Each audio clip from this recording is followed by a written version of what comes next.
মেহজাবিন চৌধুরীর প্রথম মুক্তিপ্রাপ্ত সিনেমা প্রিয় মালতী বক্স অফিসে আশানুরূপ সাড়া না পেলেও প্রশংসা পেয়েছে ভিন্ন ভাবনার সিনেমা প্রেমীদের কাছে। ছবিটি বিদেশের নানা উৎসবেও প্রশংসিত হচ্ছে।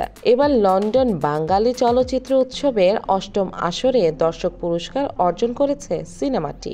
একটা সেলাই মেশিন কিনা নায়িকা শাবানার মতো সেলাই করতে করতে একটা ফ্যাক্টরি দিয়ে দিই। সিনেমাটির নির্মাতা শঙ্খ দাশগুপ্ত নিজেই খবরটি জানিয়েছেন। সামাজিক মাধ্যমে খবরটি জানিয়ে শঙ্খ লিখেছেন, আনন্দের সঙ্গে জানাচ্ছি যে প্রিয় মালতী লন্ডন বাঙালি চলচ্চিত্র উৎসবের দর্শক পুরস্কার জিতেছে। আমাদের গল্পে যারা বিশ্বাস রেখেছেন তাদের প্রতি কৃতজ্ঞতা। আপনাদের ভালোবাসা আর সমর্থনেই এটা সম্ভব হয়েছে।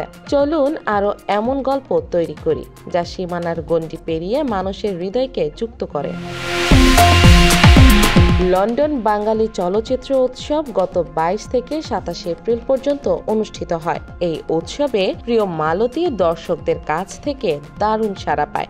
বাস্তব জীবনের ঘটনাকে কেন্দ্র করে নির্মিত প্রিয় মালতী একটি গভীর আবেগঘন নাটকীয় চলচ্চিত্র। এখানে এক গর্ভবতী নারীর হঠাৎ ঘটে যাওয়া নাটকীয় জীবনের মোড়ের গল্প তুলে ধরা হয়েছে। অভিনেত্রী মেহজাবিন চৌধুরীর পাশাপাশি এতে অভিনয় করেছেন নাদির চৌধুরী, আজাদ আবুল কালাম, মোমেনা চৌধুরী, সমু চৌধুরী, আনিসুল হক বরুণ, শাহজাহান সম্রাট এবং রিজভী রিজু সহ আরও অনেকে।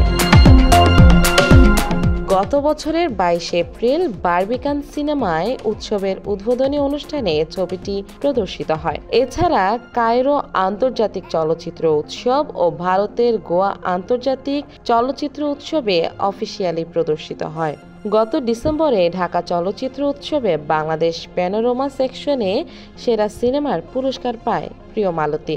আন্তর্জাতিক উৎসবে ঘুরে আসার পর গত ২০ ডিসেম্বর বাংলাদেশে মুক্তি পায় সিনেমাটি।